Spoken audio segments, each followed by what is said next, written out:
اعوذ باللہ من الشیطان الرجیم بسم اللہ الرحمن الرحیم ان الدین عند اللہ الاسلام. یہ ہمارے الاسلام کی 21ویں نشست ہے، اور جیسا کہ وعدہ کیا گیا ہے کہ سورہ صافات کے اندر وَحِفْظًا مِّن كُلِّ شَيْطَانٍ مَارِدٍ سے اس 21ویں نشست کے درس کا آغاز کیا جائے گا.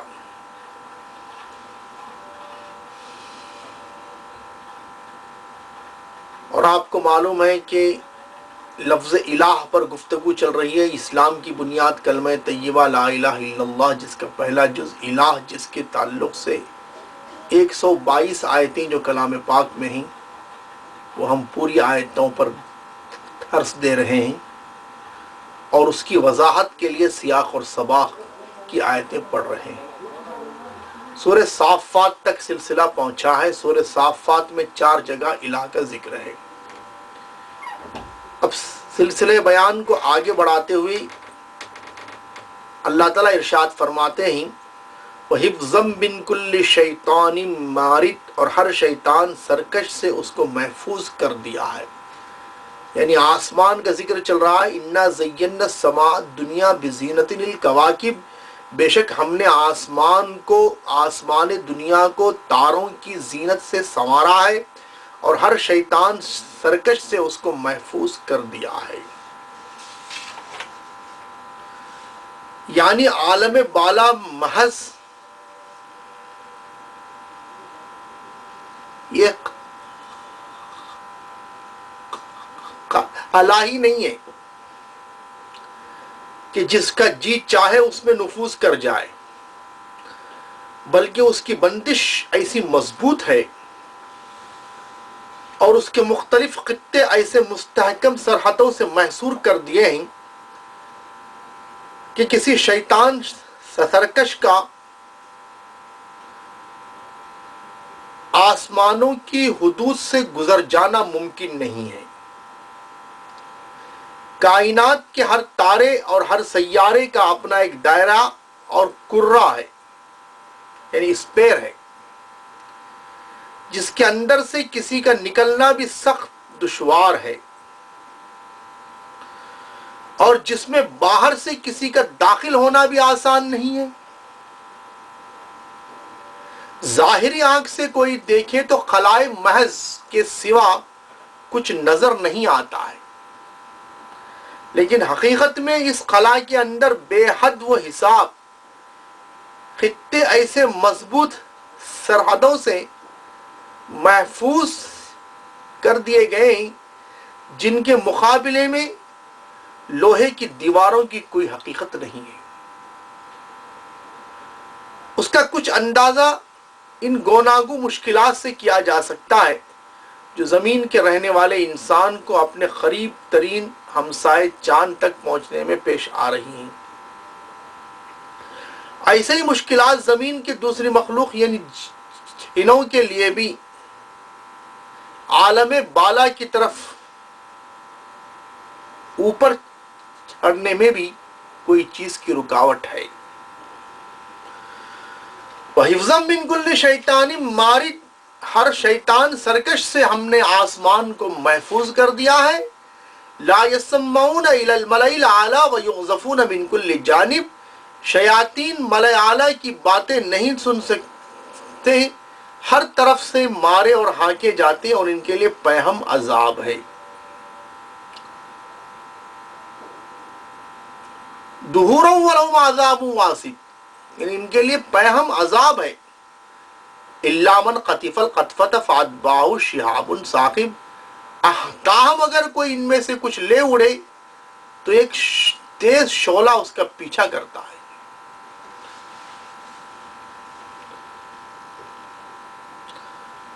اس مضمون کو سمجھنے کے لیے یہ بات نگاہ میں رہنی چاہیے، یعنی آپ کی نگاہ میں یہ بات رہنی چاہیے کہ اس وقت عرب میں کہانت کا بڑا چرچا تھا.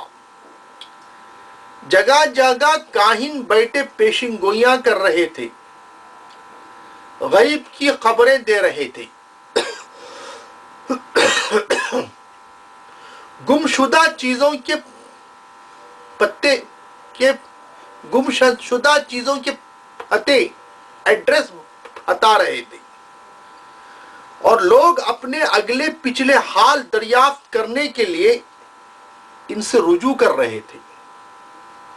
ان کاہنوں کا دعویٰ یہ تھا کہ جن اور شیاطین ان کے قبضے میں ہیں اور وہ انہیں ہر طرح کی خبریں لا کر دیتے ہیں۔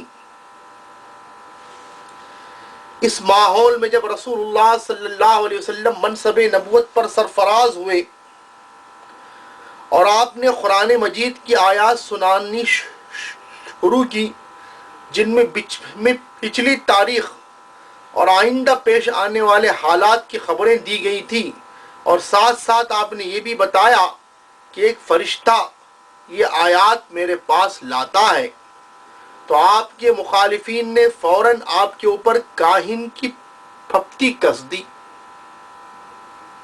اور لوگوں سے کہنا شروع کر دیا کہ ان کا تعلق بھی دوسرے کاہنوں کی طرح کسی شیطان سے ہے، نعوذ باللہ من ذالک،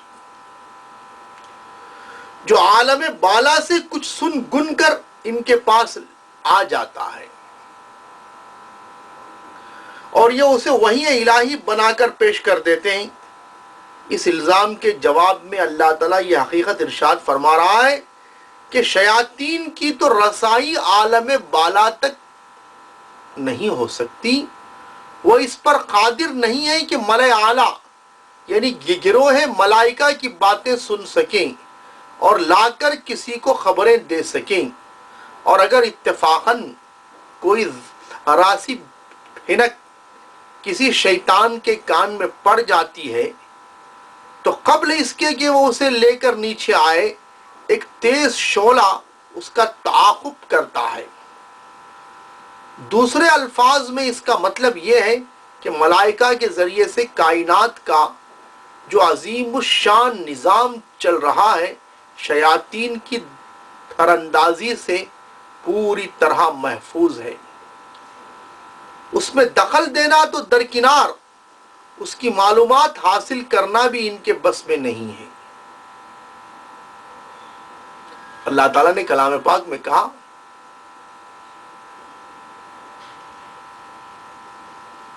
وَمَا هُوَ بِقَوْلِ شَيْطَانِ الرَّجِيمِ، یعنی محمد صلی اللہ علیہ وسلم یہ جو بات پیش کر رہے ہیں یہ کسی شیطان کا قول نہیں۔ فَأَيْنَ تَذْهَبُونَ، تم کہاں جا رہے ہو؟ إِنْ هُوَ إِلَّا ذِكْرٌ لِلْعَالَمِينَ، یہ قرآن تو ساری دنیا کے لیے نصیحت ہے۔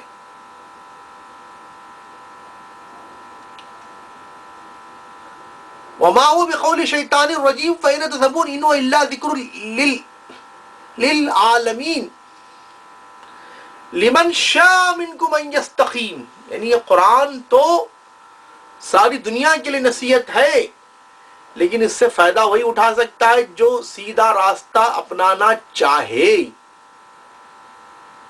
یہ نصیحت تو ساری دنیا کے لیے، لیکن فائدہ اسی کو پہنچے گا جو سیدھا راستہ چاہے۔ لمن شاء منکم ان یستقیم، یعنی جو تم میں سے سیدھا راستہ چاہتا ہے، ان سیدھے راستے کو اپنانا چاہتا ہے۔ لمن شاء منکم ان یستقیم، ان جب فعل مضارع پر داخل ہوتا ہے تو مصدر کے معنی میں کرتا ہے، یستقیمو کی جگہ ان یستقیما، ان لمن شاء منکم ان یستقیم، یعنی جو سیدھے راستے پر چلنا چاہتا ہے اس کے لیے یہ کلام پاک ایک نصیحت ہے۔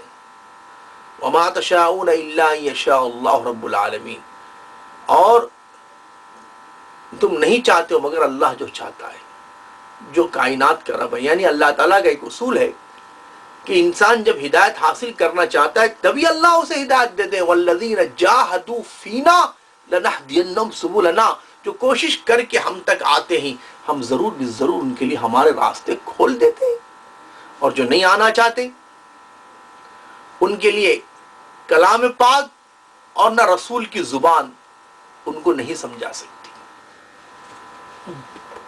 تو بہرحال اللہ تعالیٰ یہ بات ارشاد فرما رہے ہیں کہ اگر کوئی ان میں سے کچھ لے اڑے تو ایک تیز شعلہ ان کا پیچھا کرتا ہے. یعنی شیاطین آسمان تک پہنچنا تو دور کی بات ہے، اور ہر طرف سے یہ مارے اور ہانکے جا رہے ہیں، ان کے لیے پیہم عذاب ہے. تاہم اگر کوئی ان سے کچھ لے اڑے تو ایک تیز شعلہ اس کا پیچھا کرتا ہے. الا من خطف الخطفة فاتبعه شهاب ثاقب. اس مضمون کو اللہ تعالیٰ نے یہاں جو سورہ صافات میں بیان کیا، اس کی وضاحت کے لیے سورہ حجر کی بھی آیتیں ذرا ملاحظہ کیجیے. سورہ ہجر یعنی اس کی آیتیں بھی اس کی وضاحت کے لیے، چونکہ کلام پاک میں ایک مضمون جہاں آتا ہے تو اس کی وضاحت کے لیے دوسری بھی آیتیں آتی ہیں. وَلَقَدْ جَعَلْنَا فِي السَّمَاءِ بُرُوجًا وَزَيَّنَّاهَا لِلنَّاظِرِينَ وَحَفِظْنَاهَا مِنْ كُلِّ شَيْطَانٍ رَجِيمٍ إِلَّا مَنِ اسْتَرَقَ السَّمَاءَ فَأَتْبَعَهُ شِهَابٌ مُبِينٌ. یہاں پر اللہ تعالیٰ کہہ رہے ہیں إِلَّا مَنْ خَطِفَ الْخَطْفَةَ فَأَتْبَعَهُ شِهَابٌ ثَاقِبٌ، یہاں فَأَتْبَعَهُ شِهَابٌ مُبِينٌ. ثاقب کے معنی مارنے والا، ایک تیز شعلہ اس کا پیچھا کرتا ہے. شہاب مبین کے معنی کھلا روشن شعلہ. چونکہ کلام پاک کی صفت بھی مبین ہے، قد جاءکم من اللہ نور و کتاب مبین، اللہ کی طرف سے روشنی اور کھلی کتاب آ چکی ہے. وَلَقَدْ جَعَلْنَا فِي السَّمَاءِ بُرُوجًا، یہ ہماری کار فرمائی ہے کہ آسمان میں ہم نے بہت مضبوط قلعے بنا دیے. یہاں بروج کل لفظ ہے واو کے ساتھ، اس کا واحد آتا ہے برجن. برج عربی زبان میں قلعے، قصر اور مستحکم عمارت کو کہتے ہیں. قدیم علم حیات میں برج کا لفظ اصطلاحاً ان 12 منزلوں کے لیے استعمال ہوتا تھا جن پر سورج کے مدار کو تقسیم کیا گیا تھا. اس وجہ سے بعض مفسرین نے یہ سمجھا کہ قرآن کا اشارہ انہی بروج کی طرف ہے. بعض دوسرے مفسرین نے اس سے مراد سیارے لیے ہیں، لیکن بات کے مضمون پر غور کرنے سے یہ خیال ہوتا ہے کہ شاید اس سے مراد عالم بالا کے وہ خطے ہیں جن میں سے ہر خطے کو نہایت مستحکم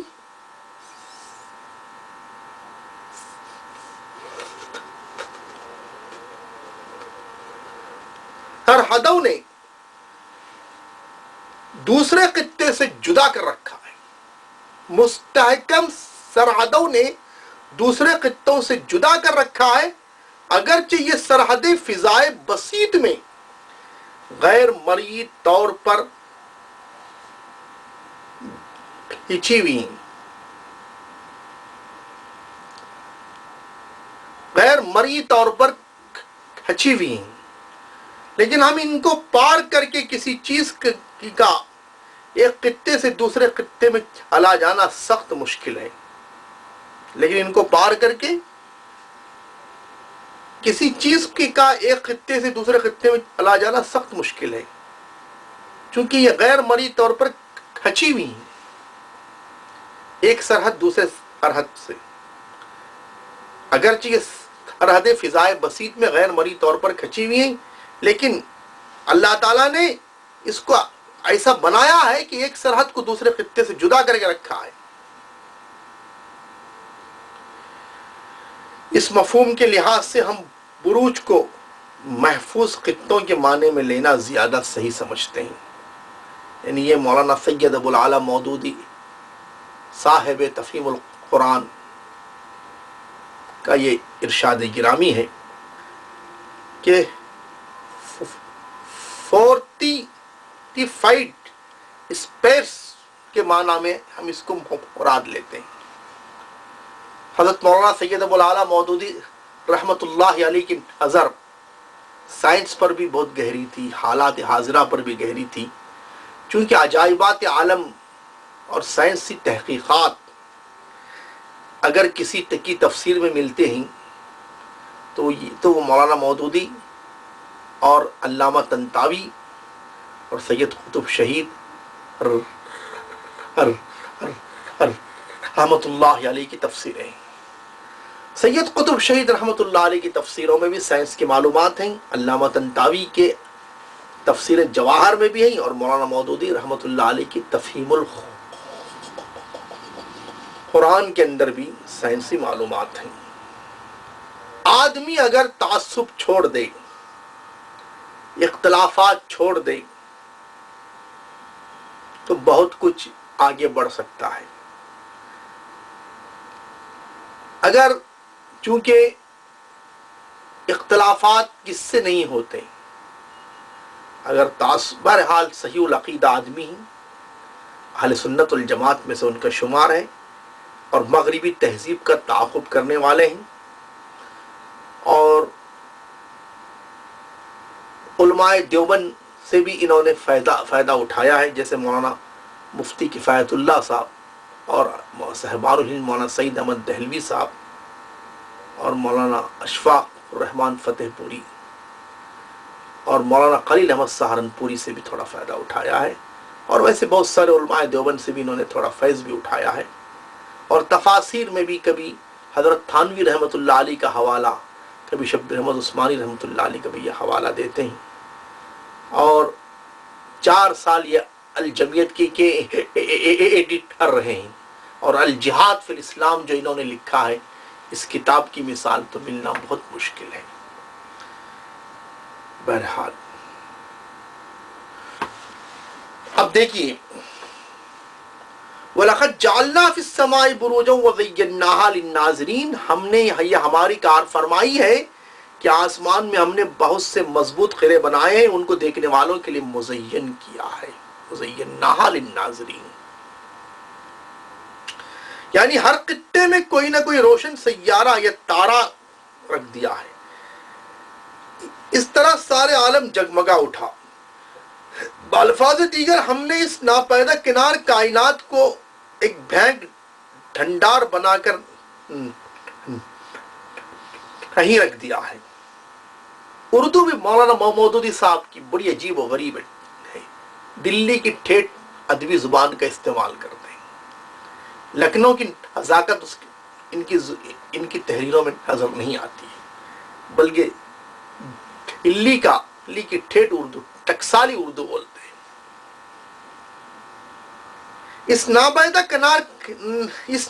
کنار کائنات کو ایک بھینگ ڈھنڈار بنا کر اللہ نے نہیں رکھ دیا ہے، بلکہ ایک ایسی حسین و جمیل دنیا بنائی جس میں ہر طرف نگاہوں کو جذب کر لینے والے جلوے پھیلے ہوئے ہیں۔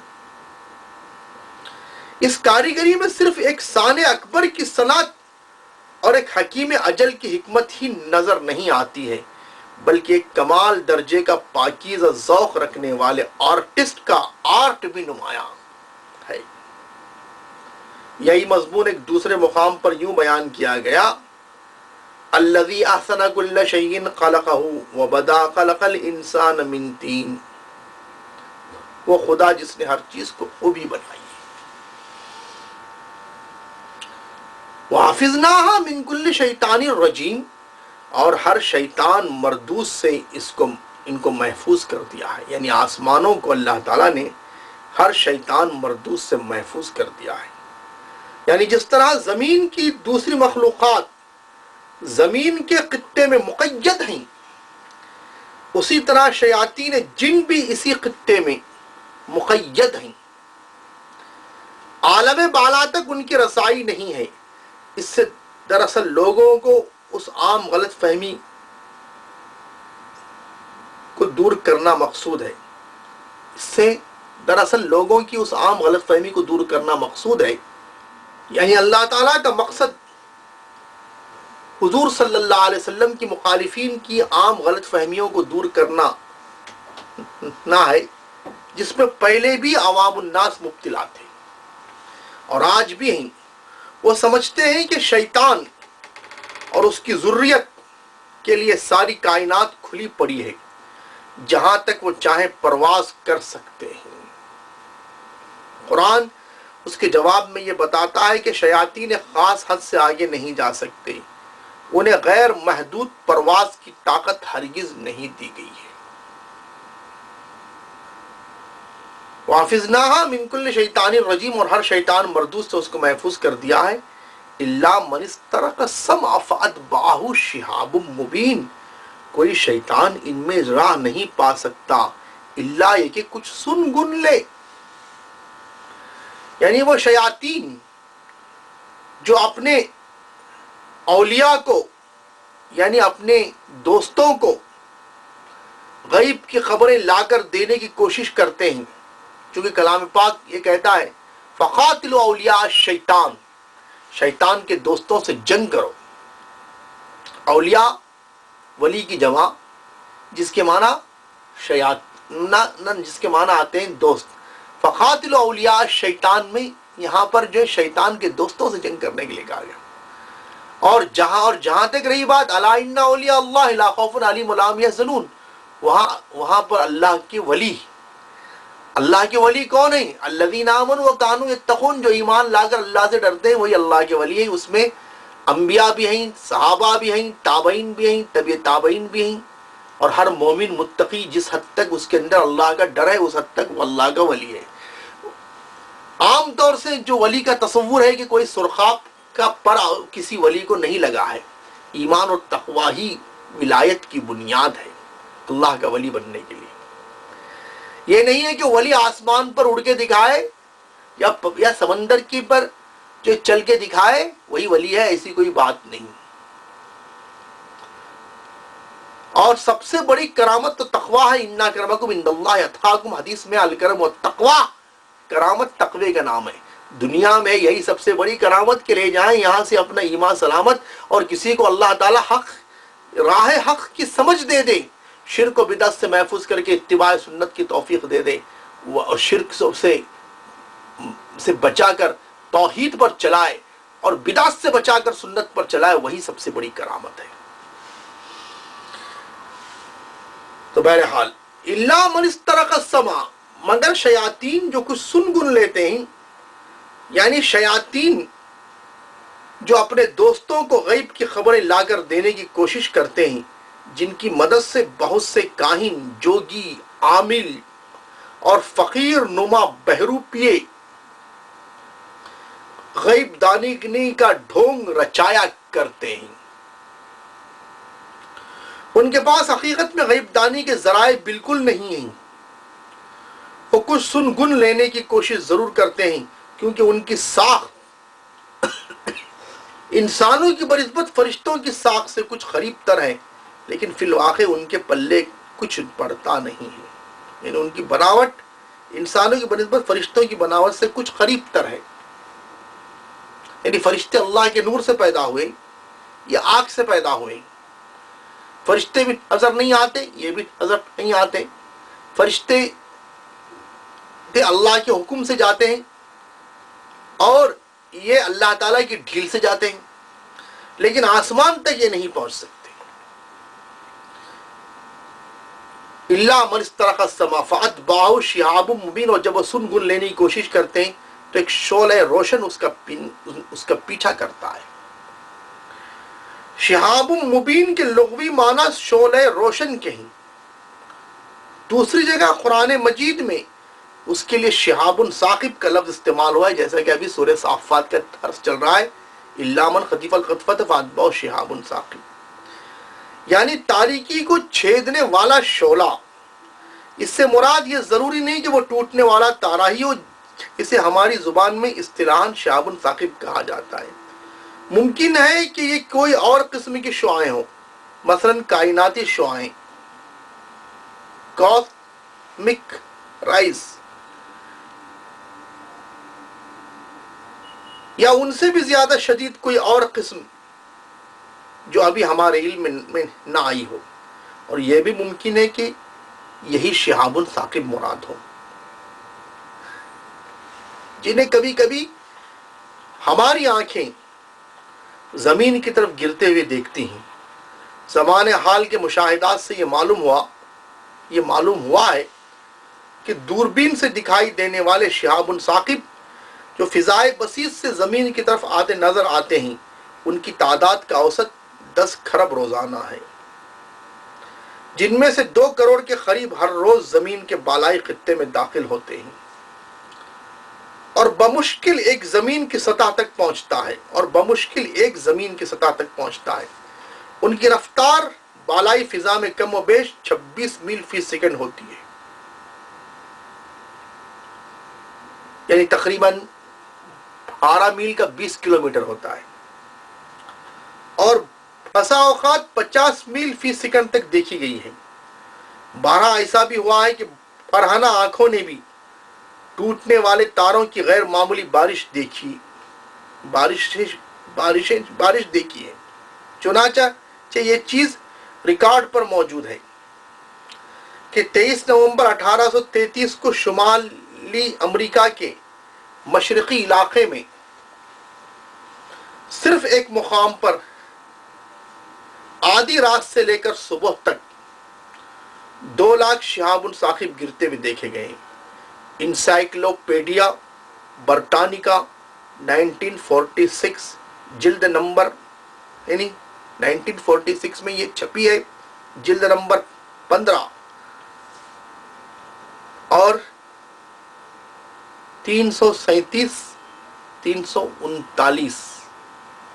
ہو سکتا ہے کہ یہی بارش عالم بالا کی طرف شیاطین کی پرواز میں مانے ہوتی ہو، کیونکہ زمین کے بالائی حدود سے گزر کر فضائے بسیط میں 10 کھرب روزانہ کے اوسط سے ٹوٹنے والے تاروں کی برسات ان کے لیے اس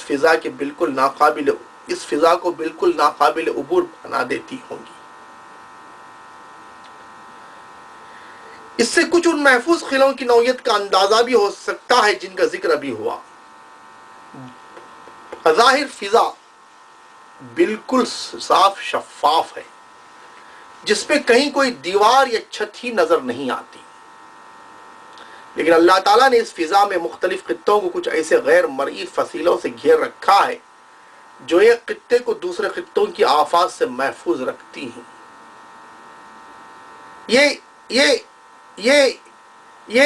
انہی فصیلوں کی برکت ہے کہ جو شہاب ثاقب 10 کھرب روزانہ کے اوسط سے زمین کی طرف گرتے ہیں، یہ سب جل کر بھسم ہو جاتے ہیں اور بمشکل ایک زمین کی سطح تک پہنچ سکتا ہے۔ دنیا میں شہابی پتھروں کے جو نمونے پائے جاتے ہیں اور دنیا کے عجائب خانوں میں موجود ہیں، ان میں سب سے بڑا 645 پاؤنڈ کا ایک پتھر ہے جو گر کر 11 فٹ زمین میں دھس گیا تھا۔ اس کے علاوہ ایک مقام پر 36.5 ٹن کا ایک لوہے کا عہدہ پایا گیا ہے، جس کے وہاں موجود ہونے کی کوئی توجیہ سائنسدان اس کے سوا نہیں کر سکے ہیں کہ یہ بھی آسمان سے گرا ہوا ہے۔ قیاس کیجئے کہ اگر زمین کی بالائی سرحدوں کو مضبوط حصاروں سے اللہ تعالیٰ محفوظ نہ کر دیا ہوتا تو ان ٹوٹنے والے تاروں کی بارش سے زمین کا کیا حال، یعنی یہ ٹوٹنے والے تاروں کی بارش زمین کا کیا حال کر دیتی۔ یہی حصار ہیں جن کو قرآن مجید نے برج محفوظ قلعوں کے لفظ سے تعبیر کیا ہے۔ بہرحال ہمارا درس سورہ صافات کی آیات پر چل رہا ہے۔ شہاب ثاقب کے حوالے سے ہم نے وضاحت کے لیے سورہ ہجر کی آیتیں پڑھی ہیں۔ اب آگے اللہ تعالیٰ ارشاد فرماتے ہیں فَاسْتَفْتِهِمْ أَهُمْ أَشَدُّ خَلْقًا أَمَّنْ خَلَقْنَا إِنَّا خَلَقْنَاهُمْ مِنْ طِينٍ لَازِبٍ۔ اب ان سے پوچھو کہ ان کی پیدائش زیادہ مشکل ہے یا ان چیزوں کی جو ہم نے پیدا کر رکھی ہیں۔ یعنی یہ کفار مکہ کے اس شبے کا جواب ہے جو آخرت کے بارے میں پیش کرتے تھے۔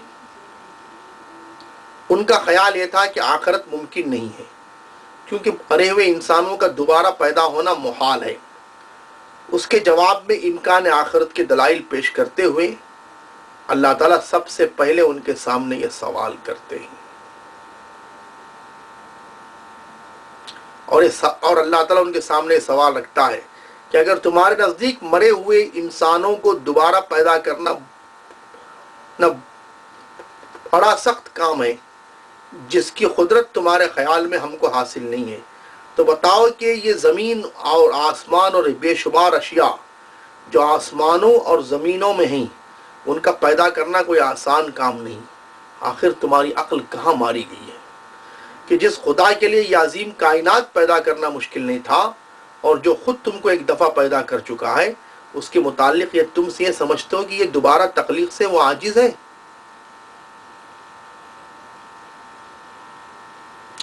انا خلقناہم من طین لازب ہم اشد فاستفتم ہم اشد خلقا امن خلقنا انا خلقناہم من طین لازب، ہم نے تو ان کو لیسدار گارے سے پیدا کیا ہے۔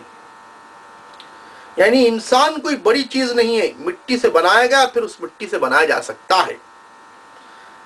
لیسدار گارے سے انسان کی پیدائش کا مطلب یہ بھی ہے کہ انسان اول کی پیدائش مٹی سے ہوئی تھی، پھر آگے نسل انسانی اسی پہلے انسان کے نطفے سے وجود میں آئی، اور یہ بھی ہے کہ ہر انسان لیسدار گارے سے بنا ہے، اس لیے کہ انسان کا سارا مادہ جو زمین ہی سے حاصل ہوتا ہے،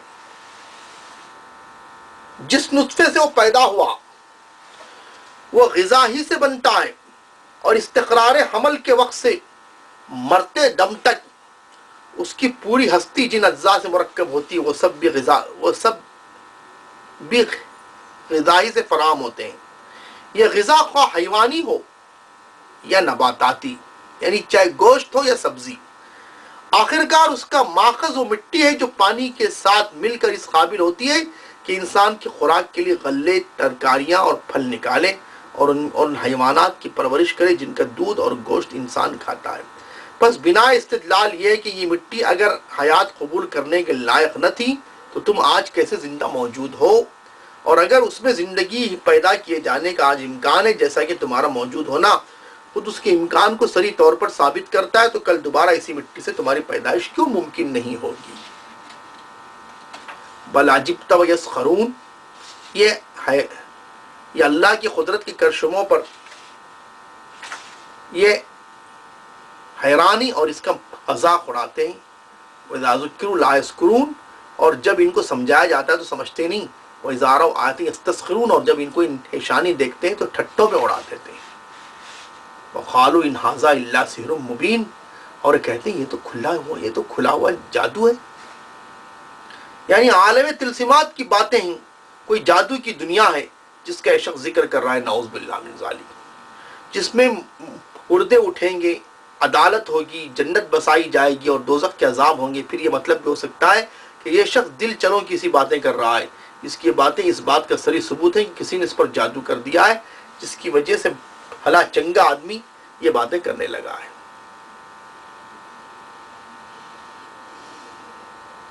اَإِذَا مِتْنَا وَكُنَّا تُرَابًا وَعِظَامًا أَإِنَّا لَمَبْعُوثُونَ،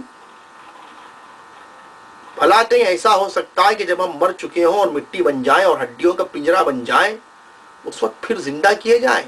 اِنَّا لَمَبْعُوثُونَ، پھر زندہ کر کے اٹھا کر کھڑے کیے جائیں۔ او آباؤنا الاولون، اور کیا ہمارے باپ دادا پہلے کے یعنی ہمارے اگلے وقتوں کے آبا و اجداد بھی اٹھائے جائیں گے؟ قل، یعنی کفار یہ مذاق اڑاتے ہوئے کہہ رہے تھے کہ ہم بھی اٹھائے جائیں گے اور ہمارے باپ دادا بھی اٹھائے جائیں گے۔ قل نعم وانتم داخرون، ان سے کہو ہاں تم خدا کے مقابلے میں بے بس ہو۔ وانتم داخرون، یعنی اللہ جو کچھ تمہیں بنانا چاہتا ہے بنا سکتا ہے، اور جب اس نے چاہا اس کے ایک اشارے سے تم وجود میں آ گئے، اور جب وہ چاہے گا تو اس کے ایک اشارے سے تم مر جاؤ گے، پھر جس وقت جب وہ چاہے گا تو ایک اشارہ تمہیں اٹھا کر کھڑا کر دے گا۔ اسی لیے والبعث بعد الموت، ایمان کہ 7واں حصہ یہ ہے مرنے کے بعد اٹھائے جانا. آمنت باللہ و ملائکتی و کتبی و رسلی والیوم الآخر والقدر خیری و شر من اللہ تعالی والبعث بعد الموت. شیخ الاسلام علامہ شبیر احمد عثمانی رحمۃ اللہ علیہ کا شعر ہے، سنا دو فلسفی کو بعث بعد الموت ممکن ہے، دیکھو میں جی اٹھاؤں کس طرح سے نیم جاں ہو کر.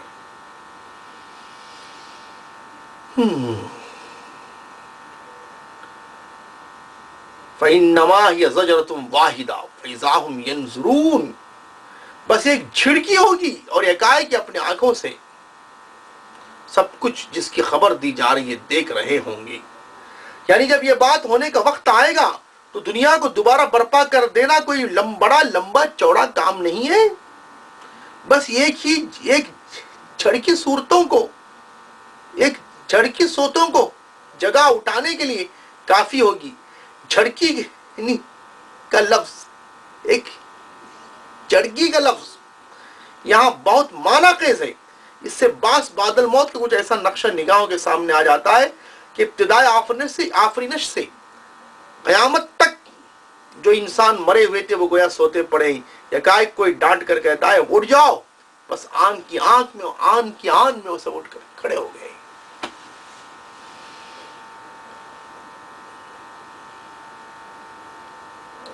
وَقَالُوا يَا وَيْلَنَا هَذَا يَوْمُ الدِّينِ. اس وقت کہیں گے ہائے ہماری کم بختی، یہ تو یوم الجزا ہے. هَذَا يَوْمُ الْفَصْلِ الَّذِي كُنْتُمْ بِهِ تُكَذِّبُونَ. یہ وہی فیصلے کا دن ہے جسے تم جھٹلایا کرتے تھے. وَيْلٌ يَوْمَئِذٍ لِّلْمُكَذِّبِينَ. بڑی خرابی، تباہی، ہلاکت ہے جھٹلانے والوں کے لیے.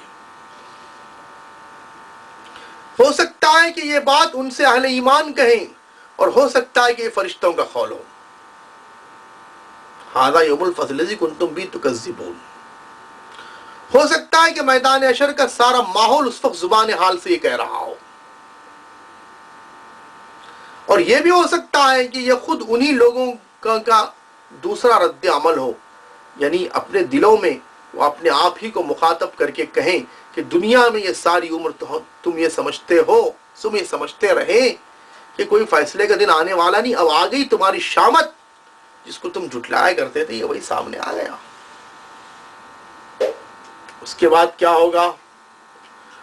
احشر الذین ظلموا.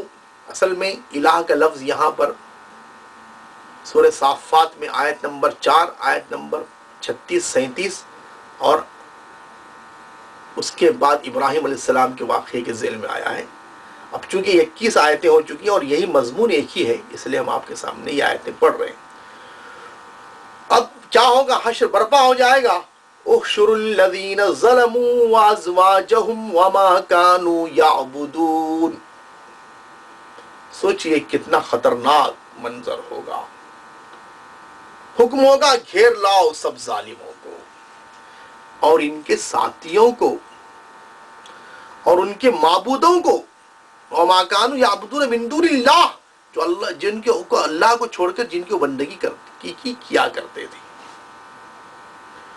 احشروا فعل امر، احشر کی جمع احشر، گھیر لاؤ. حکم ہوگا احشر الذین ظلموا، سب ظالموں کو گھیر لاؤ. ظالم سے مراد صرف وہی لوگ نہیں ہیں انہوں نے دوسروں پر ظلم کیا ہو، بلکہ قرآن کی اصطلاح میں ہر وہ شخص ظالم ہے جس نے اللہ کے مقابلے میں بغاوت کی ہے، بغاوت و سرکشی اور نافرمانی کی راہ اختیار کی ہے. ان الشرک لظلم عظیم. بے شک شرک بہت بڑا ظلم ہے.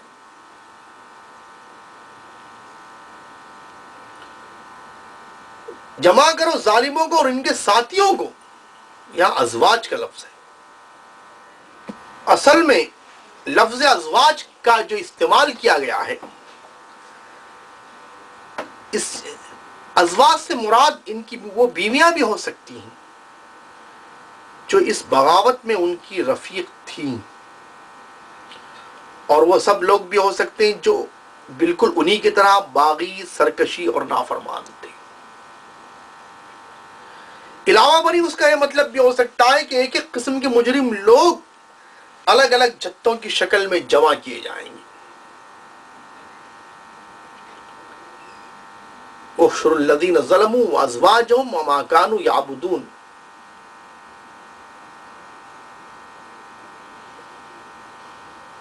من دون اللہ، یعنی جمع کیا یعنی جمع کرو ظالموں کو اور ان کے ساتھیوں کو اور ان کے معبودوں کو جن کو خدا کو چھوڑ کر بندگی کیا کرتے تھے.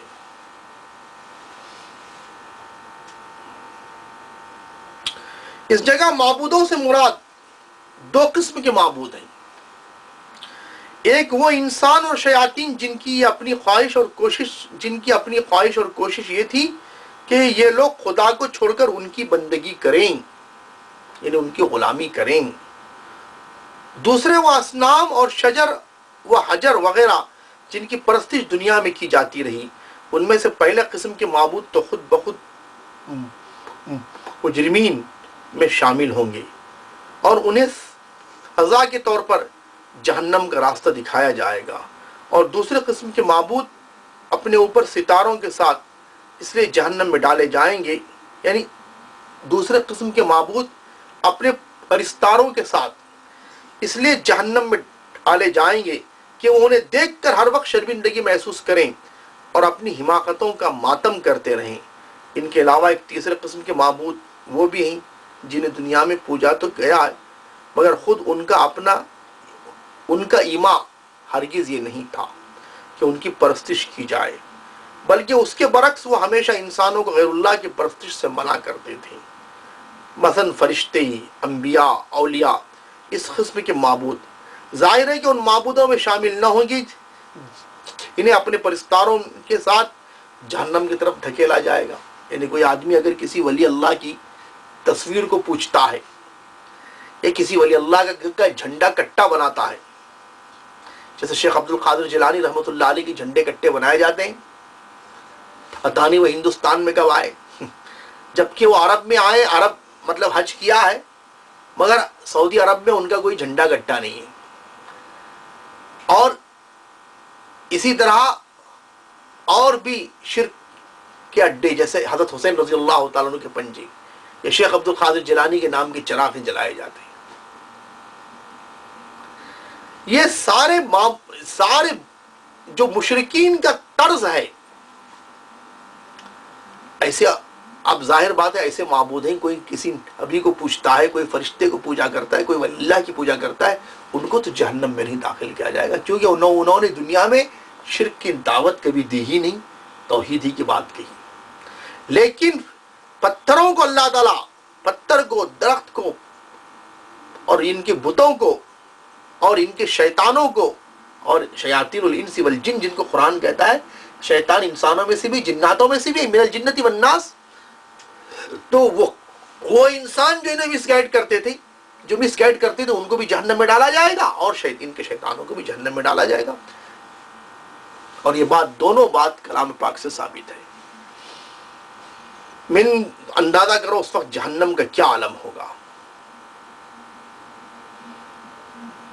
من دون اللہ فاہدوہم الی صراط الجحیم، پھر ان سب کو جہنم کا راستہ دکھاؤ.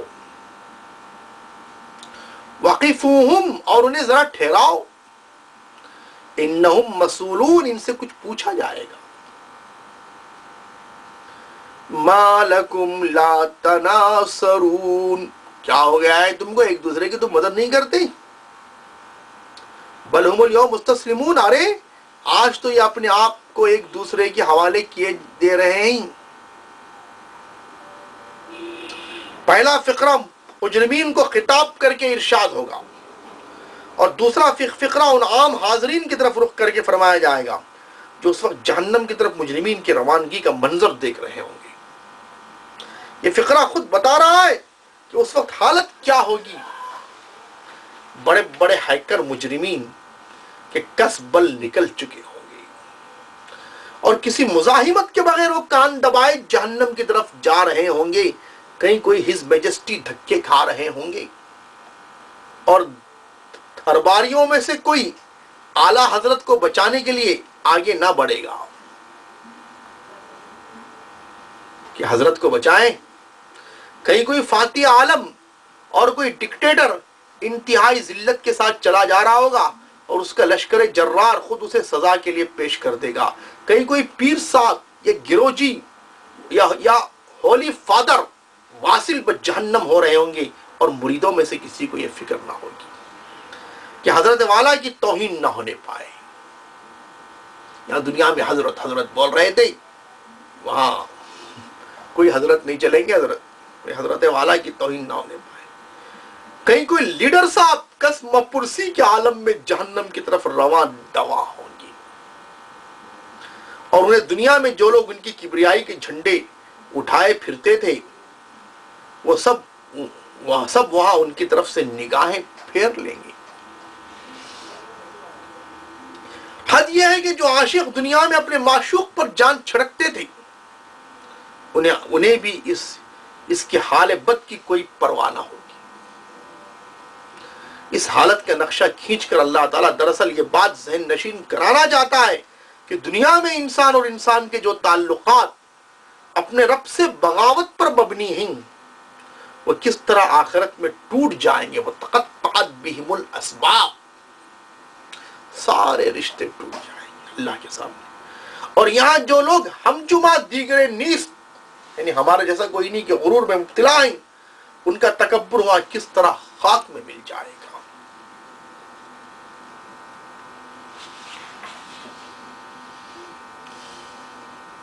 وَأَقْبَلَ بَعْضُهُمْ عَلَى بَعْضٍ يَتَسَاءَلُونَ، اس کے بعد یہ ایک دوسرے کی طرف مڑیں گے، باہم تکرار شروع کریں گے. قَالُوا إِنَّكُمْ كُنْتُمْ تَأْتُونَنَا عَنِ الْيَمِينِ، پیروی کرنے والے اپنے پیشواؤں سے کہیں گے تم ہمارے سیدھے رخ سے آتے تھے، تم ہمارے پاس سیدھے رخ سے آتے تھے. قالوا انکم کنتم تاتوننا عن الیمین، تم ہمارے پاس سیدھے راستے سے آتے تھے، سیدھے رخ سے آتے تھے. اصل الفاظ کنتم تاتوننا عن الیمین، یمین کے معنی دایاں، تم ہمارے پاس یمین کی راہ سے آتے تھے. یمین کا لفظ عربی زبان میں متعدد مفہومات کے لیے بولا جاتا ہے. اگر اس کی قوت و طاقت کے یمین کے معنی قوت و طاقت کے بھی ہیں، اگر اس کو قوت و طاقت کے معنی میں لیا جائے تو مطلب یہ ہوگا کہ ہم کمزور تھے اور تم ہم پر غالب تھے، اس لیے تم اپنے زور سے ہم کو گمراہی کی طرف کھینچ کر لے گئے. اگر اس کو خیر اور بھلائی کے معنی میں لیا جائے تو مطلب یہ ہوگا کہ تم نے خیر خواہ بن کر ہمیں دھوکہ دیا ہے. تم ہمیں یقین دلاتے رہے کہ جس راہ پر تم ہمیں چلا رہے ہو یہی حق ہے اور بھلائی کی راہ ہے، اس لیے ہم تمہارے فریب میں آ گئے. اور اگر اسے قسم کے معنی میں لیا جائے، جو کہ یمین کے معنی قسم کی بھی آتے ہیں، سیدھا، طاقتور اور قسم. اگر قسم کے معنی میں لیا جائے تو اس کا مطلب یہ ہوگا کہ تم نے قسمیں کھا کر ہمیں اطمینان دلایا تھا کہ حق وہی ہے جو تم پیش کر رہے ہو.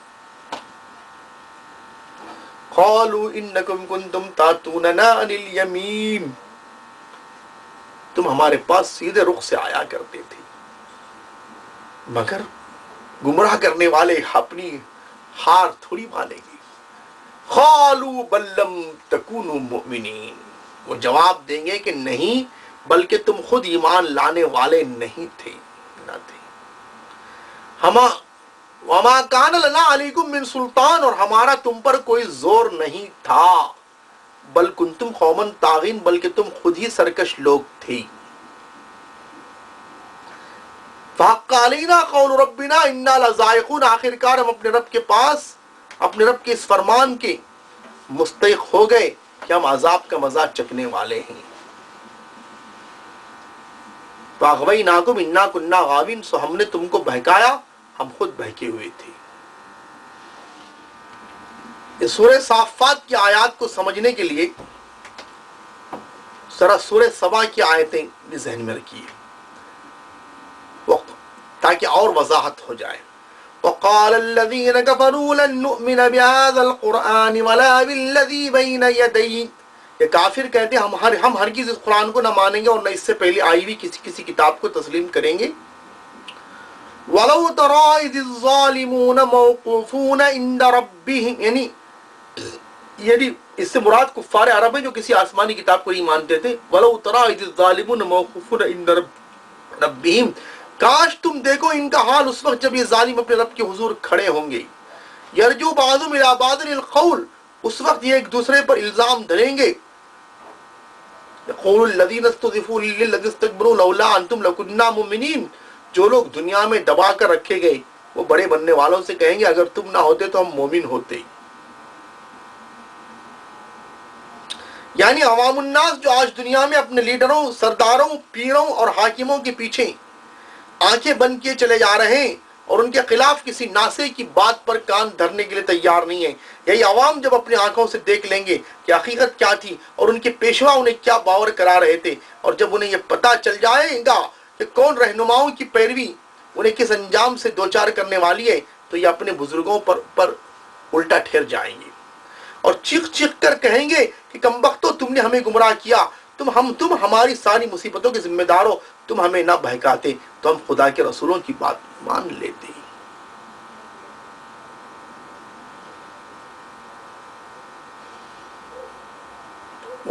قال الذين استكبروا للذين استضعفوا انحن صددناكم عن الهدى بعد اذ جاءكم، یعنی چھوٹے جب بڑوں سے یہ بات کہیں گے وہ بڑے بننے والے ان دبے ہوئے لوگوں کو جواب دیں گے انحن صددناکم عن الہدی، کیا ہم نے تمہیں اس ہدایت سے روکا تھا جو تمہارے پاس آئی تھی، بل کنتم مجرمین، اس جاکم جب وہ آئی تمہارے پاس، بل کنتم مجرمین، بلکہ تم خود ہی مجرم تھے. یعنی وہ کہیں گے کہ ہمارے پاس ایسی کوئی طاقت نہ تھی جس سے ہم چند انسان، تم کروڑوں انسانوں کو زبردستی اپنی پیروی پر مجبور کر دیتے. اگر تم ایمان لانا چاہتے تو ہماری سرداریوں اور پیشوائیوں اور حکومتوں کا تختہ الٹ سکتے تھے. ہماری فوج تو تم ہی تھے، ہماری دولت اور طاقت کا سرچشمہ تو تمہارے ہی ہاتھ میں تھا.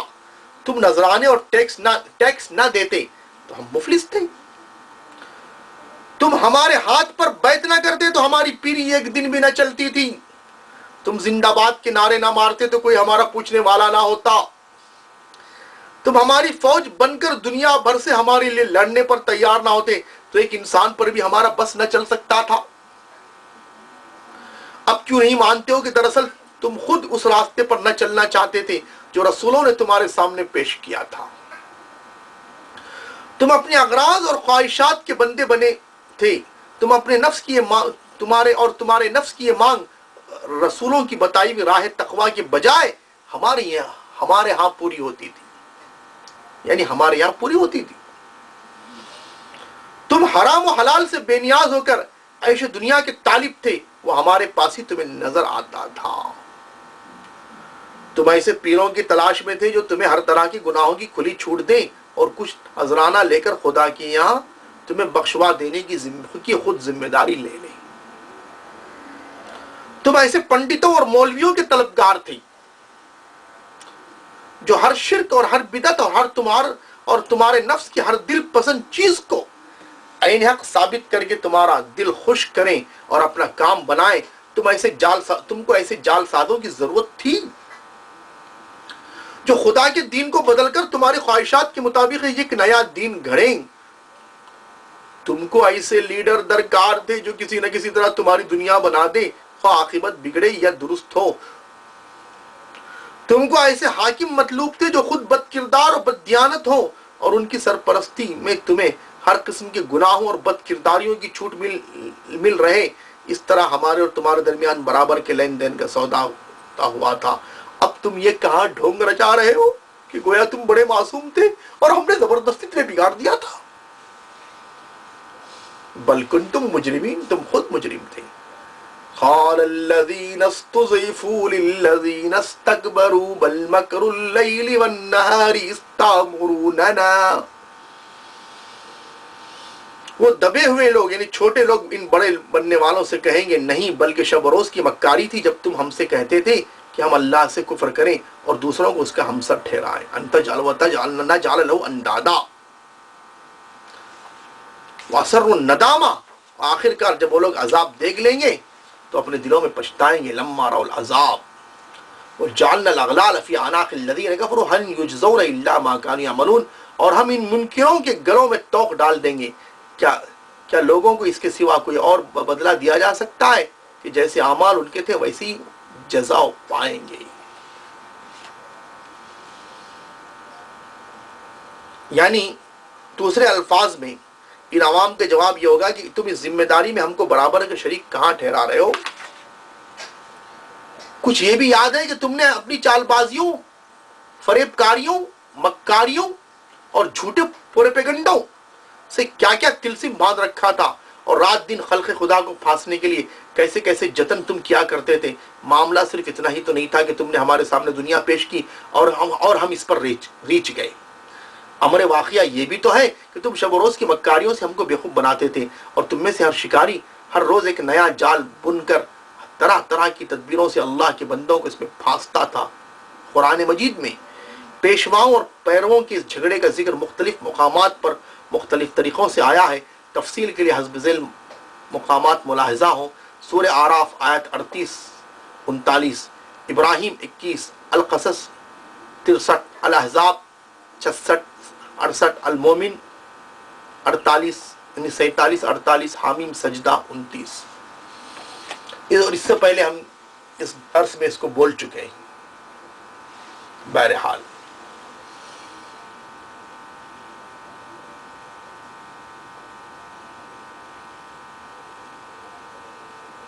فَأَغْوَيْنَاكُمْ إِنَّا كُنَّا غَاوِينَ فَإِنَّهُمْ يَوْمَئِذٍ فِي الْعَذَابِ مُشْتَرِكُونَ۔ اس طرح وہ سب اس روز عذاب میں مشترک ہوں گے، یعنی پیرووں بھی اور پیشوا بھی، گمراہ کرنے والے بھی اور گمراہ ہونے والے بھی۔ وَمَنْ ضَلَّ فَإِنَّمَا يَضِلُّ عَلَيْهَا، جو گمراہ ہوتا ہے اپنی گمراہی کا خود ذمہ دار ہے۔ ایک ہی عذاب میں شریک ہوں گے۔ پیرووں کا یہ عذر مسموع ہوگا کہ وہ خود گمراہ نہیں ہوئے تھے بلکہ انہیں گمراہ کیا گئے، یعنی نہ پیرووں کا یہ عذر مسموع ہوگا، یعنی پیروی کرنے والوں کا عذر بھی سنا نہیں جائے گا کہ وہ خود گمراہ نہیں ہوئے تھے بلکہ انہیں گمراہ کیا گیا تھا، اور نہ پیشواؤں کی اس معذرت کو قبول کیا جائے گا کہ گمراہ ہونے والے خود ہی راہ راست کے طالب نہ تھے، بلکہ دونوں کو اللہ تعالیٰ عذاب دیں گے۔ اِنَّا كَذَلِكَ نَفْعَلُ بِالْمُجْرِمِينَ، ہم مجرموں کے ساتھ یہی کچھ کیا کرتے ہیں۔ انہم کانوا اذا قیل لہم لا الہ الا اللہ یستکبرون، یہ وہ لوگ تھے کہ جب ان سے کہا جاتا تھا کہ اللہ کے سوا کوئی معبود برحق نہیں ہے تو یہ گھمنڈ میں آتے تھے، گھمنڈ میں آ جاتے تھے۔ وَيَقُولُونَ إِنَّا لَتَارِكُو آلِهَتِنَا لِشَاعِرٍ مَجْنُونٍ، اور کہتے تھے کیا ہم ایک شاعر مجنون کی خاطر اپنے معبودوں کو چھوڑ دیں، حالانکہ وہ حق لے کر آیا ہے، حق لے کر آیا تھا اور اس نے رسولوں کی تصدیق کی تھی۔ بل جاء بالحق وصدق المرسلین، ان رسولوں کی تصدیق کے تین معنی ہیں اور تینوں ہی یہاں مراد ہیں۔ ایک یہ کہ اس نے کسی سابق رسول کی مخالفت نہیں کی تھی کہ اس رسول کے ماننے والوں کے لیے اس کے خلاف تعصب کی کوئی معقول وجہ ہوتی، بلکہ وہ خدا کے تمام پچھلے رسولوں کی تصدیق کرتا تھا۔ دوسرے یہ کہ وہ کوئی نئی اور نرالی بات نہیں لایا تھا بلکہ وہی بات پیش کرتا تھا جو ابتدا سے خدا کے تمام رسول پیش کرتے چلے آئے تھے۔ تیسرے یہ کہ وہ ان تمام خبروں کا صحیح مصداق تھا جو پچھلے رسولوں نے اس کے بارے میں دی تھی۔